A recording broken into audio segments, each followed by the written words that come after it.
Salam sejahtera untuk kita semua. Perkenalkan nama saya Miftahul Jannah Siregar dengan NIM 11S24007. Pada video kali ini, saya akan membuat video praktikum yaitu CP3 dan CP4, di mana CP3 adalah perbedaan L dan kebalikannya. Di sini dapat kita lihat deskripsinya, yaitu terdapat matriks dengan ukuran baris dan kolom yang sama. Hitung jumlah nilai untuk L dan kebalikannya. Contohnya, 1, 2, 3, 4, 5, 6, 7, 8, 9. Nilai L-nya itu yaitu 1 ditambah 4 tambah 7 tambah 8. Sama dengan 20. Nah, kalau nilai kebalikannya yaitu 2 tambah 3 tambah 6 tambah 9 sama dengan 20. Nilai tengahnya adalah 5 dan perbedaannya itu adalah 20 dikurang 20 sama dengan 0, dan dominannya adalah 5. Penentuan nilai dominan sebagai berikut. Bandingkan nilai tertinggi dari nilai L dan kebalikan L jika nilai absolut dari perbedaan tidak 0. Jika perbedaan adalah 0, maka kembalikan nilai tengah. Oke, baik, kita langsung lanjut aja ke kodenya. Saya akan menjelaskan kodenya satu persatu. Nah, di sini dapat kita lihat kodenya. Setelah membaca soal tadi, jadi program ini tuh diawali dengan import Java Util Scanner. Fungsinya ini adalah untuk mengimpor kelas scanner supaya kita bisa membaca input dari pengguna. Nah, setelah itu eh, mem- dibuatlah kelas public class studi kasus 3. Dibuat kelas utama dengan nama studi kasus 3. Eh, dan di dalamnya itu ada method main sebagai titik awal eksekusi program. Jadi kalau di bahasa C itu kita tidak memasukkan ke dalam kelas. Kalau di Java, kita harus masukkan dia ke dalam kelas. Nah, di baris pertama, method main dibuat sebuah objek scanner bernama input. Nah, yang digunakan untuk menangkap data yang diketik oleh user di keyboard. Lalu, program akan meminta pengguna memasukkan sebuah angka bulat N yang menjadi ukuran matriks persegi. Nah, setelah ukuran ditentukan, dibuat sebuah array. Di sini ada dua array, kita lihat. Dibuat sebuah array, dua dimensi bernama matriks. Nah, bernama matriks dengan data input dari pengguna, new integer di sini. Jadi, pengguna akan memasukkan sebanyak n dikali n angka ke dalam matriksnya. Oke, setelah matriksnya terisi, program memiliki beberapa kondisi khusus. Nah, bernilai, jika N bernilai, nah ini tadi, maaf saya jelaskan ulang. Jadi ada dua matriks, dua array, ada array, dua dimensi. Nah, dimasukkan dia di sini. Nah, jadi dia ada row, baris dan kolom. Oke, selanjutnya di sini ada beberapa kondisi matriks. Nah, jika ukuran matriksnya itu bernilai 1, nah, artinya matriks hanya memiliki satu elemen saja. Dalam kasus ini, nilai tengah otomatis adalah angka tunggal itu sendiri. Nah, sedangkan nilai L, nilai kebalikan L, itu tidak ada. Perbedaan juga dianggap tidak ada di sini. Kita lihat, dan dominan itu diisi dengan nilai tengah tersebut. Hasilnya langsung ditampilkan ke layar sini.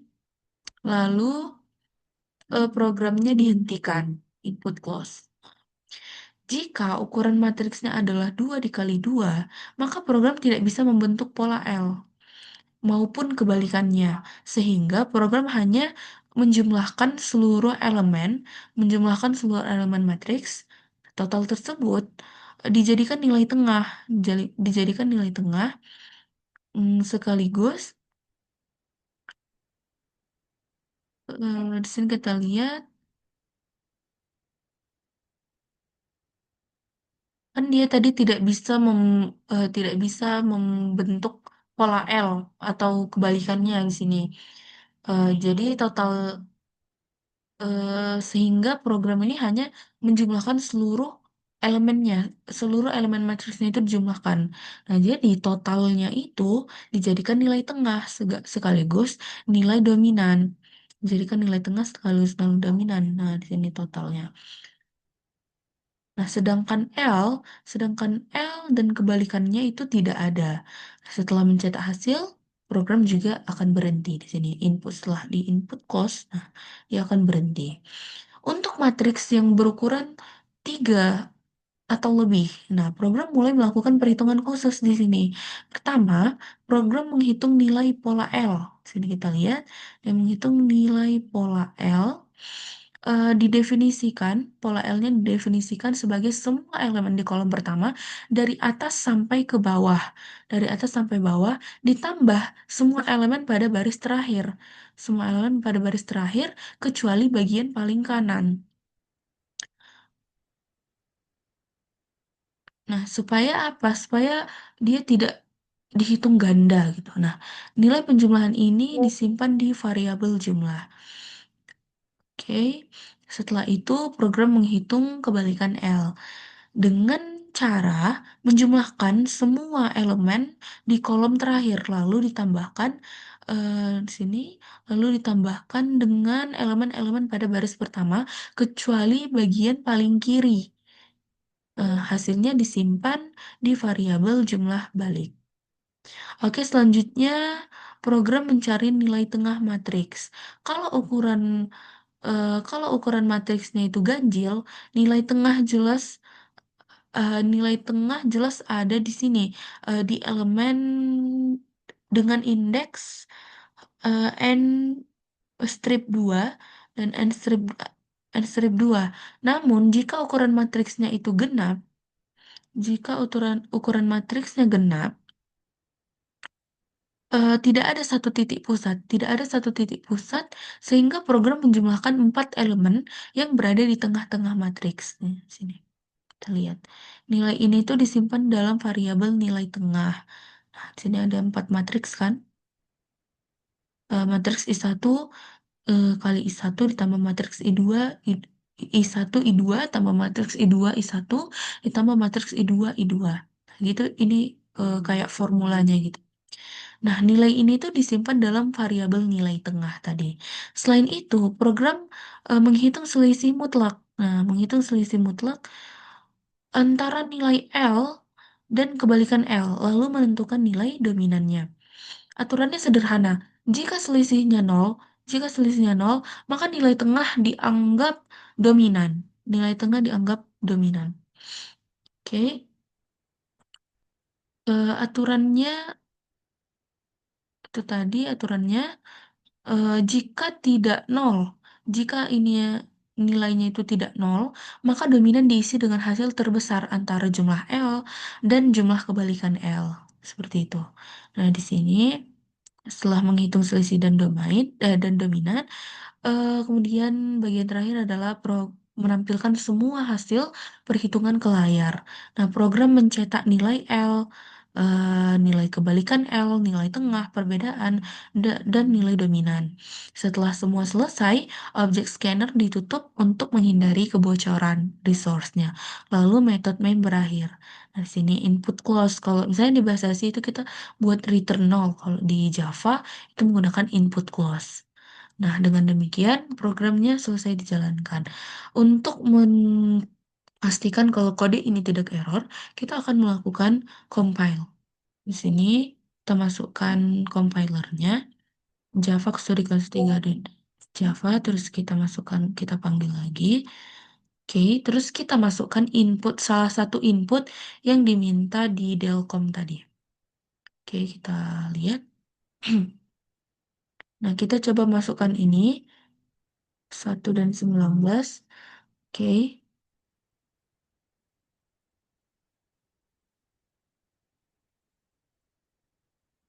Nah, terus kita enter. Maka dia akan keluar nilai L tidak ada. Nilai kebalikan L tidak ada. Nilai tengahnya itu adalah 19. Perbedaan tidak ada. Dominannya 19.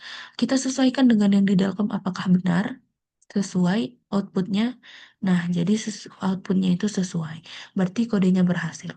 Oke, selanjutnya kita langsung masuk aja ke soal yang ke CP4, yaitu yang paling ter. Nah, di sini deskripsinya kita lihat terdapat sekumpulan nilai nilai dan ambillah nilai terbanyak, tersedikit, tertinggi, dan terendah. Jadi deskripsinya ini lumayan simpel, tapi kodenya itu lumayan sulit ya. Nggak lumayan, cukup sulit, cukup sulit. Oke, langsung aja kita lihat kodenya. Kita jelaskan satu persatu dengan detail. Baik, CP4, oke. Nah, di sini kita lihat kodenya. Nah, langsung berbeda ya. Di sini kita lihat ada tiga import di sini. Jadi programnya dimulai dengan import Java Util Scanner, import Java Util Release, import Java Util Hasmap. Nah, scanner yang ini scanner dipakai buat input dari user. Nah, kalau array list dipakai untuk menyimpan daftar angka yang diinput. Dan hashmap dipakai sebagai semacam kamus untuk menyimpan pasangan key value-nya. Nah, dalam hal ini, angkanya, sini kita lihat dalam hal ini, angkanya em, menyim, nah, angka dengan data tambahan, seperti frekuensi kemunculannya gitu. Setelah itu dibuatlah seperti tadi, kita buat kelas. Di sini kita buat studi kasus 4 kelasnya. Lalu ada method main sebagai pintu masuk atau awal dari programnya. Nah, di dalamnya ini pertama dibuat objek scanner. Dibuat objek scanner ibdeng. Di sini saya menggunakan bahasa Korea agar variabelnya itu berbeda dengan teman yang lain agar tidak terjadi similarity nantinya. Nah, di sini eh, scanner Ibdeng ini tuh untuk membaca input dari pengguna. Lalu dibuatlah beberapa struktur data seperti Pindo Sajon adalah hashmap untuk menyimpan angka dan frekuensinya, berapa kali angkanya muncul. Ini pakai Korea juga. Nah, terus ada Sutjalis. Ini adalah array list untuk menyimpan semua angka yang diinput. Dan di sini ada Heigui Girok, yaitu dipakai untuk mencatat kemunculan angka yang paling jarang. Nah, ini terus ada Choi Sohapye, ini untuk menyimpan jumlah total nilai tiap angka, dan yang terakhir itu ada Im Gigirok untuk mencatat angka populer. Nah, jadi kode variabel saya di sini cukup unik untuk menghindari similarity. Nah, setelah itu program langsung masuk ke perulangan atau while true. Nah, di dalamnya user diminta untuk memasukkan angka. Kalau user mengetikkan ada ini namanya pipe atau bahasa Indonesianya itu eh, tanda penghubung ganda. Nah, artinya inputnya selesai dan program keluar dari perulangan. Setiap angka yang masuk disimpan di variabel Hyunjae Nah, program lalu cek apakah angka ini sudah ada di Pindo Sajon atau belum. Kalau sudah, kalau sudah ada di Pindo saja, kalau sudah ada, nilai frekuensinya itu ditambah satu. Kalau belum berarti nilainya satu. Lalu angka itu dimasukkan lagi ke Pindo Sajon dengan frekuensi barunya dan angkanya juga eh, sud, disimpan di Sutjalis. Jadi, jadi semua angka dan frekuensinya itu bakal tercatat. Setelah inputnya selesai, Sutjalis ini array, diubah menjadi array. eh, Sini diubah menjadi array integer ya, integer bernama Sutjebeol. Nah, supaya gampang diproses. Kemudian, program mencari angka terbesar yaitu Choi Daichi, ini bahasa Korea juga, dan angka terkecil yaitu Choi Sochi dengan cara membandingkan setiap elemennya di array. Nah, lalu di bagian untuk mencari angka dengan jumlah terkecil, pertama diambil angka pertamanya sebagai kandidat, yaitu Choi Soboho di sini sebagai kandidat, lalu disimpan jumlahnya di di Choiso gimana sebutnya di Choiso Hub-nya. Perulangan berjalan untuk mengisi si Choi Choiso Hub G, yaitu map untuk menyimpan total jumlah nilai untuk setiap angka. Misalnya kalau angka 2 Kalau angka 2 muncul, misalnya ya, kalau angka 2 muncul 3 kali, maka di map disimpan 2 ditambah 2 ditambah 2 sama dengan 6. Nah, setelah mapnya terisi, program cek angka mana yang totalnya paling kecil dan hasilnya disimpan di Choisoboho dan jumlahnya di Choisohub. Nah, berikutnya program mencari angka yang paling sering muncul. Pertama ditentukanlah dulu berapa frekuensi terbesar, yaitu Choi Deep Indonya berapa. Setelah itu dilakukan perulangan kedua untuk menentukan angka mana yang pertama kali mencapai frekuensi terbesar tersebut. Nah, angka ini disimpan di Gajah Manen Suja. Gajah Manen Suja. Nah, setelah itu program mencari angka yang paling jarang muncul. Oke, program mencari angka yang paling jarang muncul. Nah, variabelnya yaitu Gajah Dongen Suja. Ini kita lihat. Gajah Dongen Suja dipakai untuk menandai angka yang frekuensinya itu paling rendah dengan default adalah angka pertama. Jadi map Hegwigiroh ini digunakan untuk mencatat kemunculan angka satu persatu. Jadi program ini tuh unik karena dia ngecek ngecek angka yang paling jarang dengan cara yang cukup ribet. Jadi setiap kali menemukan angka baru, dia ditandai lalu diganti. Kalau ternyata ada angka lain yang lebih jarang, hasil akhirnya itu disimpan di Gajangon Gajangon Seja dengan frekuensi Choiso pindah. Nah, oke, lanjut di sini ada bagian untuk menghitung perkalian. Untuk menghitung perkalian nilai angka dengan frekuensinya. Supaya bisa tahu jumlah tertingginya, misalnya kalau angka 5 muncul 3 kali, maka hasil perkaliannya adalah 15, 5 kali 5 kali 5. Nah, program mencari kombinasi angka dan frekuensi mana yang menghasilkan nilai terbesar. Hasilnya disimpan di Choide Hub. Oke, sementara angka yang dipakai disimpan di Choi Choideboho dengan frekuensinya di Choideboho Pinda. Nah, di bagian akhir program ngecek tuh semua hasil ke layar.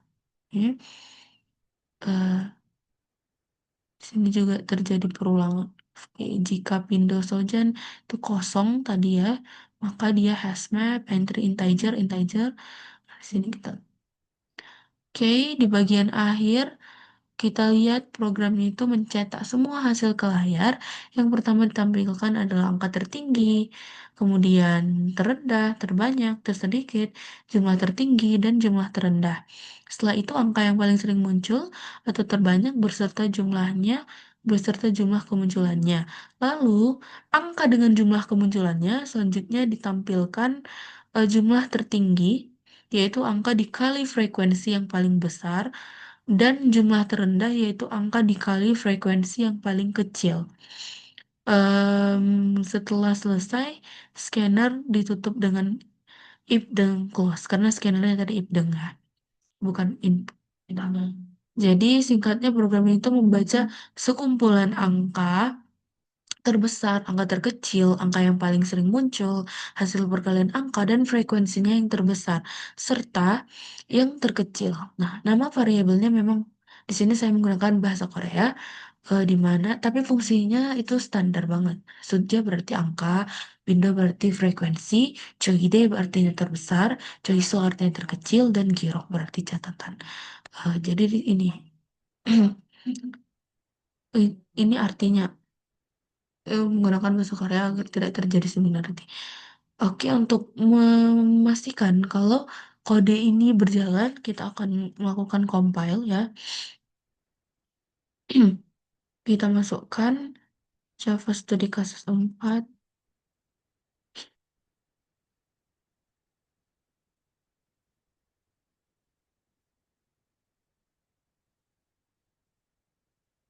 Terus kita masukkan salah satu input yang ada di Delcom ini. Kita masukin ini.